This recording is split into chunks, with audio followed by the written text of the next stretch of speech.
বিসমিল্লাহির রহমানির রহিম।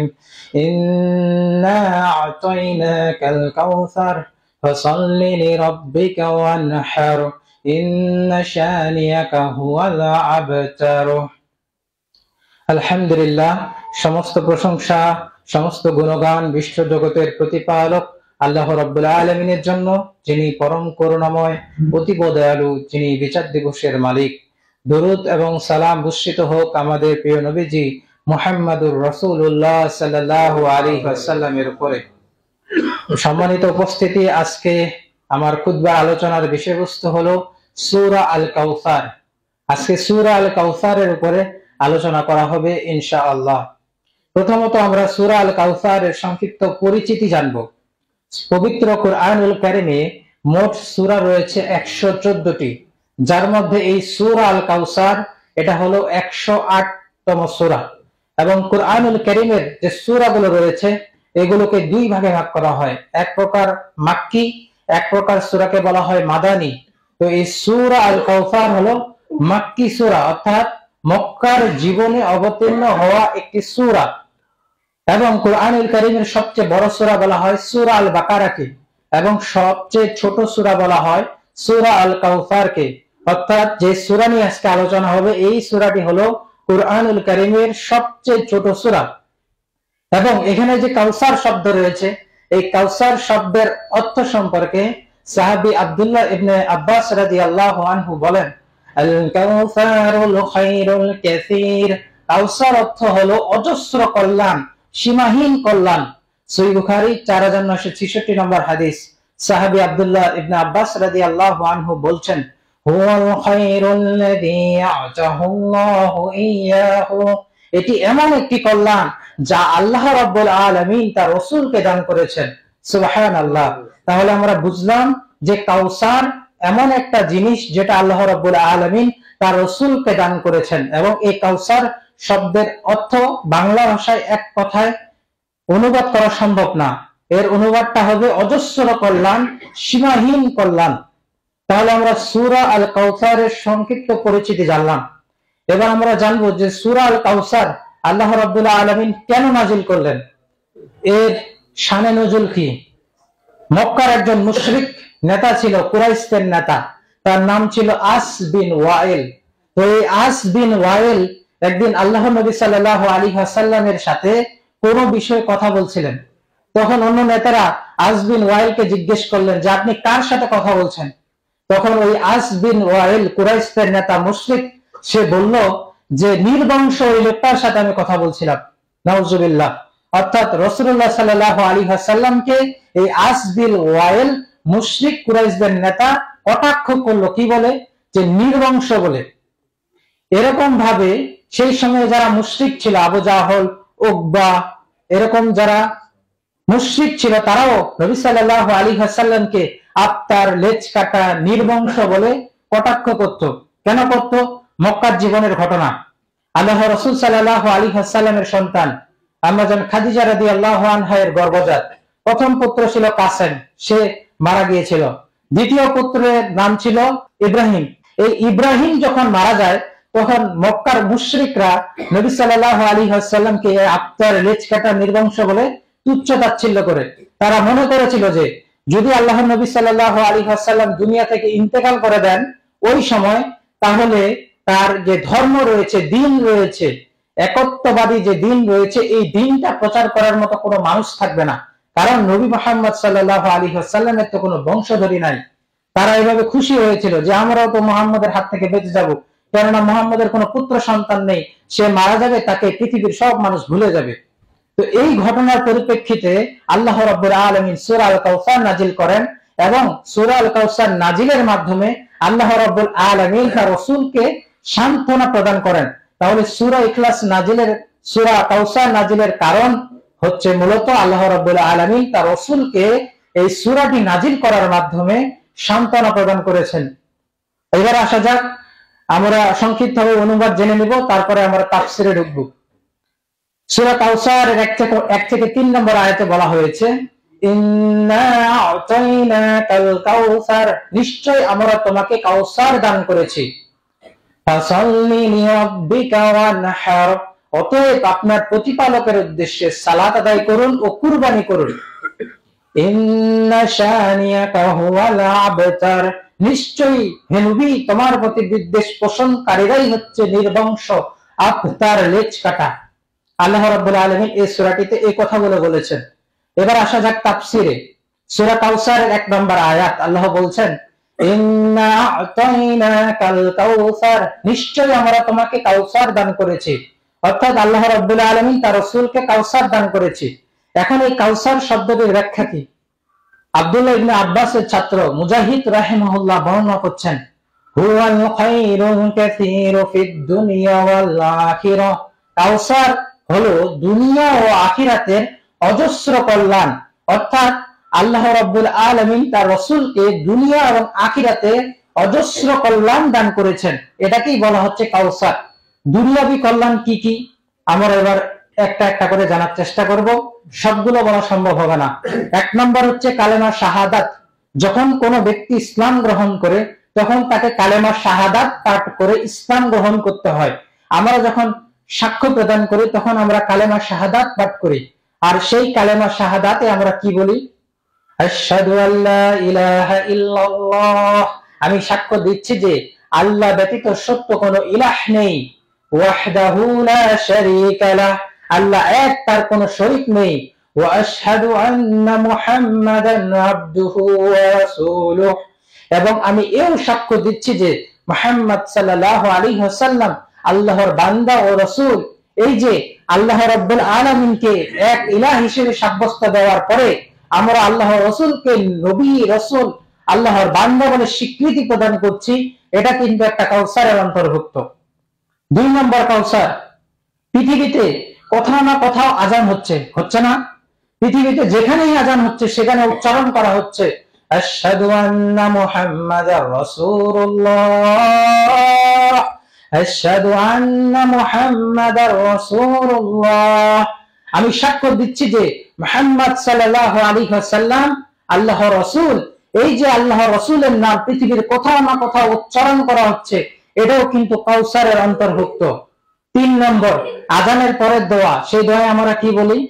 আতি মুহাম্মাদিন ওয়াসিলাতা ওয়াল ফাদিলা ওয়াবআথহু মাকামান মাহমুদান আল্লাযী ওয়া'আদাতা, মুহাম্মদ সাল্লাল্লাহু আলাইহি ওয়াসাল্লামকে জান্নাতে প্রবেশের মাধ্যম এবং সবার মাঝে বিশেষ সম্মান দান করুন, তাকে সর্বোচ্চ স্থানে পৌঁছে দিন, মাকামে মাহমুদে পৌঁছে দিন, যার প্রতিশ্রুতি আপনি তাকে দিয়েছেন। সুবহানাল্লাহ।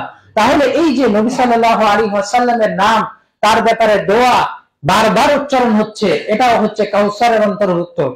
তারপরে আমরা যখন ওযু করি, ওযুর পরে আমরা কি বলি? আশহাদু আল্লা ইলাহা ইল্লাল্লাহ ওয়াহদাহু লা শারীকা লাহ ওয়া আশহাদু আন্না মুহাম্মাদান আবদুহু ওয়া রাসূলুহু, এখানে আমরা নবী সাল্লাল্লাহু আলাইহি ওয়াসাল্লামের নাম উচ্চারণ করছি। আবার বাধ্যতামূলক ভাবে, সেটা ফরজ নামাজ হোক অথবা সুন্নাত হোক অথবা নফল হোক, প্রত্যেকটা সালাতে বাধ্যতামূলক ভাবে আমাদেরকে আত্তাহিয়াতু এবং দুরূদ পাঠ করতে হচ্ছে। এটা কি কাউসারের অন্তর্ভুক্ত না? দুনিয়াবী কাউসারের অন্তর্ভুক্ত না? কল্যাণের অন্তর্ভুক্ত না? অবশ্যই এটাও দুনিয়াবী কল্যাণের অন্তর্ভুক্ত। যেমন আমরা আত্তাহিয়াতু কি বলছি? আত্তাহিয়াতু লিল্লাহি ওয়াস সালাওয়াতু ওয়াত তাইয়্যিবাতু আসসালামু আলাইকা আইয়ুহান নাবিয়্যু ওয়া রাহমাতুল্লাহি ওয়া বারাকাতুহু, হে নবী আপনার উপর বর্ষিত হোক সালাম, আল্লাহর রহমত ও বরকত সমূহ। এই যে নবীর নাম উচ্চারণ করছি, আর আত্তাহিয়াতু ছাড়া কি সালাত হয়? হয় না। আবার দরুদ ছাড়াও সালাত হয় না, যেটা আমরা আহলুল হাদিসরা যে ফিক অনুসরণ করি, এই ফিক অনুযায়ী কেউ যদি সালাতে দরুদ না পাঠ করে তার সালাত হয় না। সেই দরুদও আমরা বলি আল্লাহুম্মা সাল্লি আলা মুহাম্মাদ ওয়া আলা আলি মুহাম্মাদ কামা সাল্লাইতা আলা ইব্রাহিম ওয়া আলা আলি ইব্রাহিম ইন্নাকা হামিদুম মাজিদ, হে আল্লাহ আপনি ইব্রাহিম ও তার বংশধরের উপরে যেমনই ভাবে রহমত বর্ষণ করেছেন, ঠিক তেমনি ভাবে মুহাম্মদ ও তার বংশধরের উপরে রহমত বর্ষণ করুন, নিশ্চয়ই আপনি প্রশংসিত ও মহামহিমান্বিত। তারপর বলছি আমরা আল্লাহুম্মা বারিক আলা মুহাম্মাদ ওয়া আলা আলি মুহাম্মাদ কামা বারাকতা আলা ইব্রাহিম ওয়া আলা আলি ইব্রাহিম ইন্নাকা হামিদুম মাজিদ। হে আল্লাহ, আপনি ইব্রাহিম ও তার বংশধরের উপর যেমন বরকত নাজিল করেছেন, তেমনি ভাবে আপনি মুহাম্মদ ও তার বংশধরের উপরেও বরকত নাজিল করুন। নিশ্চয়ই আপনি প্রশংসিত ও মহামহিমান্বিত। এই যে সালাতের ভিতরে বাধ্যতামূলক ভাবে আল্লাহ রাসূলের উপরে দরুদ পাঠ করতে হচ্ছে, আত্তাহিয়াতুতে আল্লাহ রাসূলের জন্য দোয়া করতে হচ্ছে, যেগুলো ছাড়া সালাতই হচ্ছে না, এই জিনিসগুলো যে আমাদেরকে বাধ্যতামূলক ভাবে বলতে হচ্ছে, এটাও দুনিয়াবি কাউসারের অন্তর্ভুক্ত। সুবহানাল্লাহ। তারপরে আরেকটি কাউসার, সহিহ বুখারী 3335 নম্বর হাদিস। নবী সাল্লাল্লাহু আলাইহি ওয়াসাল্লাম বলছেন যে আমাকে এমন 5টি বিষয় দান করা হয়েছে যা আমার পূর্বে আর কাউকে দান করা হয়নি। তার মানে অন্য কোন নবীকে দান করা হয়নি।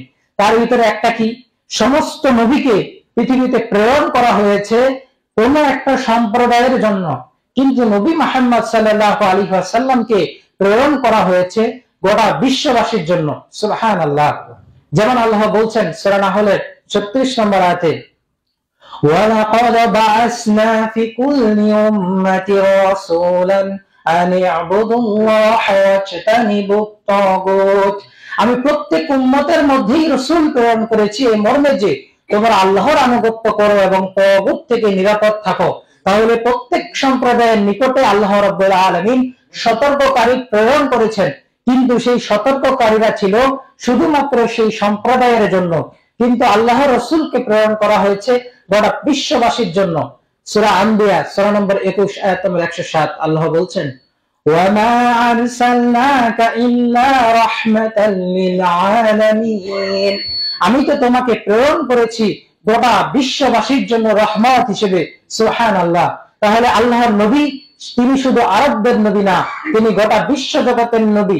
তিনি শুধু সাদা মানুষদের নবী না, তিনি কালো সাদা, তারপরে আমাদের বাঙালিদের যেরকম চেহারা, প্রত্যেকটা মানুষের নবী হচ্ছে আমাদের নবী মুহাম্মদুর রাসূলুল্লাহ সাল্লাল্লাহু আলাইহি ওয়াসাল্লাম।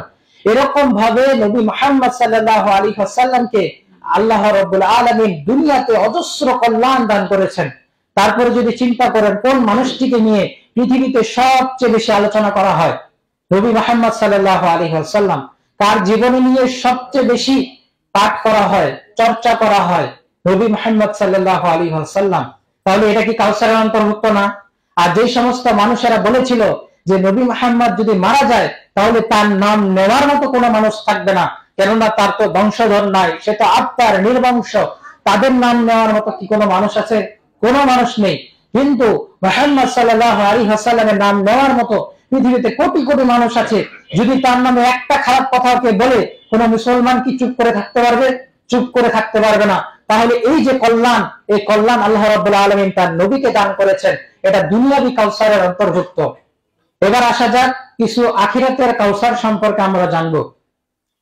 সর্বাধিক যে বিশুদ্ধ যে তাফসীর, সেই তাফসীর অনুযায়ী কাউসার বলতে যে জিনিসটিকে বোঝানো হয়েছে, সুনানে ইবনে মাজাহ হাদিস নাম্বার 4334 আল্লাহর রাসূল সাল্লাল্লাহু আলাইহি ওয়াসাল্লাম বলেন, আল কাউসারু নাহরুন ফিল জান্নাতি। কাউসার হলো জান্নাতের একটি ঝর্ণা, নদী। হাফাতাহু মিন জাহাবিন। এর উভয় তীর হলো স্বর্ণপাত দিয়ে মোড়ানো। মাজরাহু আলাল ইয়াকুতি ওয়াদ-দুররি তুরবাতুহু। এর পানি প্রবাহিত হয় নীলকান্ত মণি ও মুক্তার উপর দিয়ে। আতিয়াবু মিনাল মিসকি। এর মাটি কস্তুরীর চেয়েও সুগন্ধিযুক্ত। ওয়া মাউহু আহলা মিনাল আসালি। পানি মধুর চেয়েও সুমিষ্ট। ওয়া আশাদ্দু বারাদান মিনাশ শালজি। বরফের চেয়ে অধিক সাদা। অন্য বর্ণনায় পাওয়া যায় দুধের চেয়ে অধিক সাদা। এই যে হাদিসটা উল্লেখ করলাম, এখানে কয়েকটি কথা বলা হয়েছে যে আল্লাহ রাব্বুল আলামিন তার রাসূলকে জান্নাতে একটি নহর দান করেছেন, কাউসার দান করেছেন। সেই কাউসারটা কি রকম? এর কাউসারের উভয় তীর হচ্ছে স্বর্ণপাত দিয়ে মোড়ানো, আর এর যে পানিটা প্রবাহিত হচ্ছে, এর পানিটা প্রবাহিত হচ্ছে নীলকান্ত মণি ও মুক্তার উপর দিয়ে। এর যে মাটির সুগন্ধি, এটা পৃথিবীর সবচেয়ে ভালো সুগন্ধি, এর চেয়েও অনেক ভালো। সুবহানাল্লাহ। এর যে পানি রয়েছে, এর পানিটা হচ্ছে দুধের চেয়েও সাদা, বরফের চেয়েও সাদা, এবং এর পানিটা খেতে মধুর চেয়েও মিষ্টি। এটা হচ্ছে কাউসারের বর্ণনা। আরেকটি হাদিস, সহিহ বুখারী 4964 নম্বর হাদিস, নবী সাল্লাল্লাহু আলাইহি ওয়াসাল্লামের আকাশের দিকে মিরাজ হলে তিনি বলেন, আমি একটি নদীর কাছে এসে পৌঁছালাম, নদীর ধারে এসে পৌঁছালাম।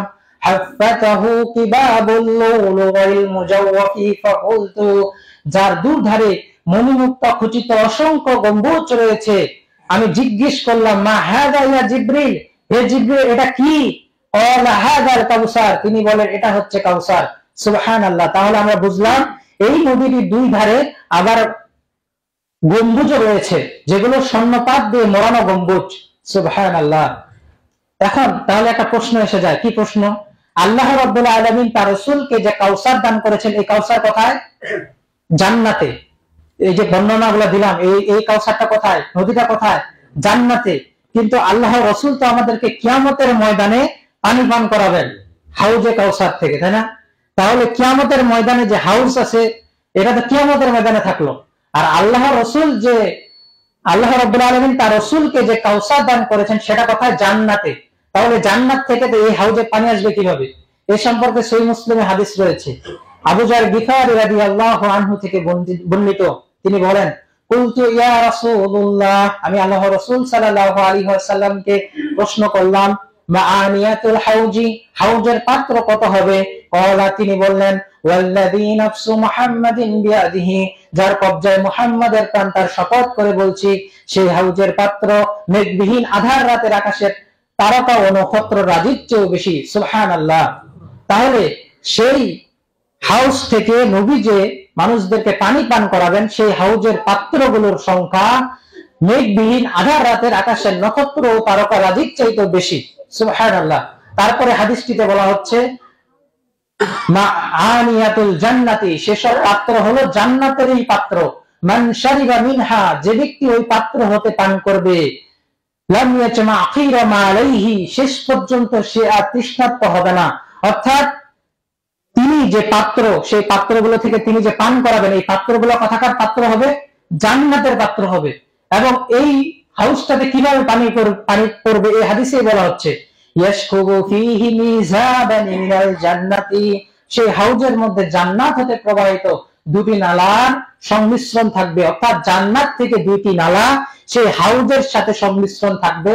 এই যে আল্লাহ রাব্বুল আলামিন নবীকে যে কাউসার দান করেছেন, নদীটা দান করেছেন জান্নাতে, এই জান্নাত থেকে ওই পানিটা সেই হাউজে এসে পড়বে। আর রাসূল সাল্লাল্লাহু আলাইহি ওয়াসাল্লামের চারপাশে থাকবে অনেকগুলো পাত্র, যে পাত্রগুলো থাকবে জান্নাতের পাত্র। সেই পাত্রগুলো থেকে তিনি তার উম্মতকে পানি পান করাবেন। আর তার উম্মত যদি একবার সেই কাউসারের পানি পান করতে পারে, সে শেষ পর্যন্ত আর তৃষ্ণার্ত হবে না। এটাকেই বলা হচ্ছে হাউজে কাউসার। সুবহানাল্লাহ। এখন আমরা জানবো যে এই হাউজে কাউসারের পানি কারা কারা পান করতে পারবে না, কোন কোন মুসলমানরা এই হাউজে কাউসারের পানি পান করতে পারবে না। সহিহ মুসলিমের 477 নম্বর হাদিস, নবী সাল্লাল্লাহু আলাইহি ওয়াসাল্লাম বলেন যে, জেনে রাখো কিছু সংখ্যক লোককে সেদিন আমার হাউস থেকে হটিয়ে দেওয়া হবে। আমি তাদেরকে বলবো, এসো এসো। ফায়ুকালু, তখন বলা হবে, ইন্নাহুম কদ বাদদালু বা'দাকা, এরা আপনার পরে আপনার দিনকে পরিবর্তন করে দিয়েছিল। ফাআকুলু, তখন আমি বলবো, সুহকান সুহকান, দূর হও দূর হও। তাদেরকে তাড়িয়ে দিবে যারা দিনের মধ্যে বিদআতি কর্মকাণ্ড করবে, তাদেরকে সেই হাউজের পানি পান করা থেকে বঞ্চিত করা হবে। অর্থাৎ আপনাদের তো বিদআত অনেক ভালো লাগে, মিষ্টি লাগে, আপনারা বিদআত পাইলে ওই বিদআতি আমল ছাড়তে চান না কিন্তু। তাই এই যে হাদিসটা আপনাদেরকে শোনাইলাম, যে হাউজে কাউসারের পানি, যে পানি খাইলে আর তৃষ্ণার্ত হবে না মানুষ, ওই কাউসারের পানি তারাই পান করতে পারবে না যারা বিদআতি আমল করতো দুনিয়াতে। তাহলে যত রকমের বিদআত আছে, এই বিদআত গুলোকে আমাদেরকে পরিত্যাগ করতে হবে। এখানে কিন্তু সব ধরনের বিদআতের মান কিন্তু একরকম না। যেমন বড় শিরক রয়েছে, ছোট শিরক রয়েছে। কিছু কিছু শিরকের কারণে মানুষ কিন্তু জান্নাতে যেতে পারে না। আর কিছু ছোট শিরক আছে, যেমন রিয়া আছে, কিছু ছোটখাটো শিরক, একদিন রিয়া হলো কিন্তু সারা জীবনে আর রিয়া হয়নি। এই ছোট শিরকটা কাবিরা গুনাহের অন্তর্ভুক্ত হবে। আল্লাহ রাব্বুল আলামিন চাইলে ওই ব্যক্তিকে ক্ষমা করে দিতে পারবেন। আবার কিছু বিদআত রয়েছে, যে বিদআত কিছুটা রয়েছে আকীদা ভিত্তিক, আবার কিছুটা রয়েছে আমল ভিত্তিক। আকীদা ভিত্তিক বিদআতটা কি? যেমন আল্লাহ বলছেন, আর রহমানু আলাল আরশিস তাওয়া, রহমান আরশের উপরে উঠেছেন। এখন আল্লাহ রাব্বুল আলামিন কোথায়? আরশের উপরে। কালকে একজন ওয়াজ মাহফিল আমি শুনলাম, সেখানে কি বলতেছে যে আল্লাহ যদি পৃথিবীতে কোনোদিন আসতো তাহলে নাকি মসজিদে আসতো। এটা একটা কুফরি কথা না? তারপরে আবার একটা আহলে হাদিস আলেম কিভাবে এই কুফরি কথাটা বলে? আমি তো এই লোকটা আহলে হাদিস বলে ওনার বক্তব্য শুনতে গেছি, কিন্তু আহলে হাদিস হওয়ার পরেও একটা কুফরি কথা বলে দিয়েছে যে আল্লাহ যদি দুনিয়াতে কখন আসতো তাহলে মসজিদে আসতো। আল্লাহ দুনিয়াতে কেন আসবে ভাই? এটা তো হিন্দুদের আকীদা, এটা মুসলমানদের আকীদা না। আমাদের আকীদা আল্লাহ রাব্বুল আলামিন তার সৃষ্টি জগৎ থেকে পৃথক, তিনি আর রহমান ওয়ালাল আরশি ইস্তাওয়া, তিনি তার আরশের উপরে রয়েছেন, তিনি তার সৃষ্টির ভিতরে না। তো এই ধরনের যারা বিদাতি আকীদা পোষণ করবে তারাই হাউজে কাউসারের পানি পান করতে পারবে না। তারপরে যারা মিলাদ করে, মিলাদের সময় কি করে? একটা চেয়ার দিয়ে দেয়, ফাঁকা রেখে দেয়। তাদের বিশ্বাস কি? নবী সাল্লাল্লাহু আলাইহি ওয়াসাল্লাম মরেনি, তিনি এখানে আসে বসবেন আর আমরা আমাদের মিলাদ গুলো শুনবেন। এই যে এই যে বিদাতি আমলটা, তারপর আরো কিছু ধরনের বিদাতি আমল আছে। কি আমল? যে অমুক তরিকার আমল হচ্ছে অমুক রকমের, মানে তার পীর সাহেব তাকে যে যে নিয়মে করে দেয় যে তোমরা এইভাবে আমল করবা, ও তখন ওইভাবে আমল করে। এবার এরকম দেখবেন যে প্রত্যেক তরিকার জিকির আলাদা আলাদা। আমরা যেহেতু আলাদা দেশ, আমরা এগুলা বুঝবো না, কিন্তু প্রত্যেক তরিকার জিকির আলাদা আলাদা। কেউ হু হু জিকির করে, কেউ ইল্লাল্লাহ ইল্লাল্লাহ জিকির করে। এই ধরনের যারা খাঁটি টাটকা বিদাতি রয়েছে, এই বিদাতি গুলো হাউজে কাউসারের পানি থেকে বঞ্চিত হবে। ছোটখাটো যারা বিদাতি রয়েছে, আল্লাহ চাইলে এদেরকে ক্ষমা করেও দিতে পারেন, আল্লাহ রাব্বুল আলামিন যদি চান। আরেকটা কথা, যদি কোনো সমাজের ভিতরে কোনো একটা বিদআত যদি প্রতিষ্ঠিত হয়ে যায়, তখন ওই সমাজ থেকে সুন্নাতটা হারায় যায়। কিভাবে হারায় যায়? একটা বাস্তব উদাহরণ, সেটা হলো ফরজ সালাতের পরে যে মোনাজাত। যারা ফরজ সালাতের পরে সাথে সাথে মোনাজাত করে, তারা কি ফরজ সালাতের পরে জিকির গুলো করে? হানাফি মসজিদ গুলোতে দেখেন করে না, তারা সাথে সাথে উঠে চলে যায়। তার মানে কি? এই ফরজ সালাতের পরে একটা বিদআত চালু করার কারণে সেখান থেকে একটা সুন্নাত হারিয়ে গেছে। যেমন মানুষকে বিবাহ দেওয়ার পরে নবদম্পতির জন্য কিছু দোয়া রয়েছে, এই দোয়াটা কে কে জানেন? আমরা কি করি? সম্মিলিত মোনাজাত করে চলে যায় না? কিন্তু নবী সাল্লাল্লাহু আলাইহি ওয়াসাল্লাম নবদম্পতির জন্য দোয়া করেছেন, একটা দোয়া তিনি আমাদেরকে শিখিয়ে দিয়ে গেছেন, কিন্তু সেই দোয়াটা আমরা জানি না। না জানার কারণ হলো আমরা মানুষকে বিয়ে দেওয়ার পরে সম্মিলিত মোনাজাত করে চলে যাই। এর জন্য রাসূল সাল্লাল্লাহু আলাইহি ওয়াসাল্লামের শিখিয়ে দেওয়া দোয়াটা আমরা কেউ করি না। এরপর আল্লাহ রাব্বুল আলামিন তার রাসূল সম্পর্কে কি বলছেন? সূরা আম্বিয়া আয়াত নম্বর 21, আল্লাহ বলছেন, লাকাদ কানা লাকুম ফি রাসূলিল্লাহি উসওয়াতুন হাসানা, নিশ্চয়ই তোমাদের জন্য আল্লাহ রাসূলের মধ্যে রয়েছে উত্তম আদর্শ। আল্লাহর রাসূল সাল্লাল্লাহু আলাইহি ওয়াসাল্লামকে যদি আমরা কেউ অনুসরণ না করি, তাহলে আমাদের ইবাদত কি কবুল হবে? ইবাদত কবুল হবে না। তাহলে এটাও হচ্ছে একটা কাউসারের অন্তর্ভুক্ত। যেমন সূরা মুহাম্মাদের 19 নম্বর আয়াতে বলা হয়েছে, ইয়া আইয়ুহাল্লাযীনা আমানু আতিউল্লাহা ওয়া আতিউর রাসূল ওয়া লা তুবতিলু আমালাকুম, হে ঈমানদারগণ, তোমরা আল্লাহর আনুগত্য করো ও তার রাসূলের আনুগত্য করো, আর তোমরা তোমাদের আমলসমূহকে বিনষ্ট করো না। আর সূরা কালামের 4 নম্বর আয়াতে আল্লাহ রাব্বুল আলামিন বলছেন যে আল্লাহর রাসূলের যে চরিত্র, এটা হচ্ছে খুলুকুল আযীম, সবচেয়ে মহান চরিত্র। আল্লাহর রাসূলের যে চরিত্র, এটা হচ্ছে সবচেয়ে মহান চরিত্র। আখিরাতের আরো কি কি কল্যাণ রয়েছে, যেমন আল্লাহর নবী জান্নাতে প্রবেশ করবে সবার আগে, তাই না? কিন্তু যদি আপনারা বেরেলভী হানাফি যারা রয়েছে, মাজার পূজারী, তাদেরকে যদি জিজ্ঞেস করেন প্রথমে কে জান্নাতে যাবে, তারা বলবে হাসান বাসরি, নাউজুবিল্লাহ। কিন্তু হাদিস দ্বারা সাব্যস্ত প্রথম জান্নাতে প্রবেশ করবে আমাদের নবী মুহাম্মদ রাসূলুল্লাহ সাল্লাল্লাহু আলাইহি ওয়াসাল্লাম। তার উম্মত সবচেয়ে বেশি জান্নাতে বেশি হবে, তার উম্মত জান্নাতে প্রথম ঢুকবে, সুবহানাল্লাহ। এবং সমস্ত নবী এবং রাসূল যখন শাফাআত করতে পারবে না, বৃহত্তম শাফাআত, তখন কে শাফাআত করবে? ওই যে লোকেরা, আপনারা ঘটনা শুনেছেন, সময় নেই, তখন মুহাম্মদ সাল্লাল্লাহু আলাইহি ওয়াসাল্লাম কিন্তু শাফাআত করবেন সমস্ত মানুষের জন্য। এটা কি কাউসারের অন্তর্ভুক্ত না? এটাও কাউসারের অন্তর্ভুক্ত। তাহলে 1 নম্বর আয়াতের তাফসীর শেষ। এবার 2 নম্বর আয়াতে যাওয়া যাক। ফাসাল্লি লিরাব্বিকা ওয়ানহার, অতএব আপনার প্রতিপালকের উদ্দেশ্যে সালাত আদায় করুন এবং কুরবানি করুন। প্রতিপালকের উদ্দেশ্যে সালাত আদায় করুন ও কুরবানি করুন। রিয়াদুস সালিহিনের 8 নম্বর হাদিস, আল্লাহ রাসূল সাল্লাল্লাহু আলাইহি ওয়াসাল্লাম বলছেন, ইন্নাল্লাহা লা ইয়ানজুরু ইলা আসামিকুম ওয়ালা ইলা সুওয়ারিকুম, নিশ্চয় আল্লাহ রাব্বুল আলামিন তোমাদের দেহ ও তোমাদের আকৃতি দেখেন না, ওয়ালাকিন ইয়ানজুরু ইলা কুলুবিকুম ওয়া আমালিকুম, বরং তোমাদের অন্তর এবং আমল দেখেন। অর্থাৎ আল্লাহ রাব্বুল আলামিন এটা দেখেন না যে কে ধনী কে বড়লোক, কার কাপড় সবচেয়ে ভালো, কার কপাল সবচেয়ে খারাপ, কে সাদা কে কালো, এটা আল্লাহ রাব্বুল আলামিন দেখেন না, বরং তিনি তার বান্দাদের দেখেন অন্তর এবং আমল। সুতরাং আমাদেরকে আর যে আমলটি আমরা করব, এই আমলটি আমাদেরকে ইখলাসের সহিত কেবলমাত্র এক আল্লাহর জন্য করতে হবে। এবং কুরবানির কথা এসেছে এখানে, যে কুরবানি কার উদ্দেশ্যে করতে হবে? একমাত্র আল্লাহর উদ্দেশ্যে। অনেক জাদুকর রয়েছে, তারা জিনদেরকে খুশি করার জন্য কুরবানি করে, এরকম কুরবানি করলে কিন্তু কুফরি হয়ে যাবে। আল্লাহ রাব্বুল আলামিন বলছেন, কুল ইন্না সালাতি ওয়া নুসুকি ওয়া মাহইয়ায়া ওয়া মামাতি লিল্লাহি রাব্বিল আলামিন। বলো, নিশ্চয় আমার সালাত, আমার কুরবানি, আমার জীবন, আমার মৃত্যু আল্লাহর জন্য, যিনি সকল সৃষ্টির রব, তার কোনো শরীক নেই। তাহলে আমাদেরকে সালাত আদায় করতে হবে এবং কুরবানি করতে হবে কার জন্য? একমাত্র আল্লাহ রাব্বুল আলামিনের জন্য। এই আয়াতটি দ্বিতীয় তাফসীর, সেটা হলো যে আল্লাহ রাব্বুল আলামিন তার রাসূলকে যে কাউসার দান করেছেন, এর শুকরিয়া স্বরূপ আল্লাহ রাব্বুল আলামিন তার নবীকে এটার আদেশ দিচ্ছেন যে তুমি সালাত আদায় করো ও কুরবানি করো। এজন্য আমাদের জন্য কিন্তু রাতের সালাত এটা কিন্তু বাধ্যতামূলক না, কিন্তু আল্লাহ রাসূল সাল্লাল্লাহু আলাইহি ওয়াসাল্লাম রাতের যে সালাত ছিল তিনি এটা কখনো মিস দিতেন না, সব সময় করতেন, এবং তিনি বেশি বেশি করে কুরবানি করতেন। কেন? তাফসীর, দ্বিতীয় তাফসীর অনুযায়ী এটা হচ্ছে আল্লাহ রাসূলকে আল্লাহ যে কাউসার দান করেছেন এর শুকরিয়া স্বরূপ তার রাসূলকে তিনি এই আদেশটি দিচ্ছেন। তারপরে সর্বশেষ আয়াত, ইন্না শানিয়াকা হুয়াল আবতার, নিশ্চয় তোমার প্রতি বিদ্বেষ পোষণকারীরাই হচ্ছে নির্বংশ। যেহেতু সময় কম, তাই এই আয়াতটি থেকে আমরা দুটি জিনিস বুঝতে পারি, যে শুধুমাত্র যে পুরুষ সন্তান থেকে এই বংশ চলে এমনটা না, মেয়ে সন্তানের মাধ্যমেও বংশ চলতে পারে। কেননা আল্লাহ রাসূলের কি কোনো পুরুষ সন্তান ছিল না, কিন্তু তার বংশধর কিন্তু পৃথিবীতে রয়েছে। তার মানে আমরা বুঝলাম যে মেয়েদের মাধ্যমেও এই বংশধরটা চলতে পারে।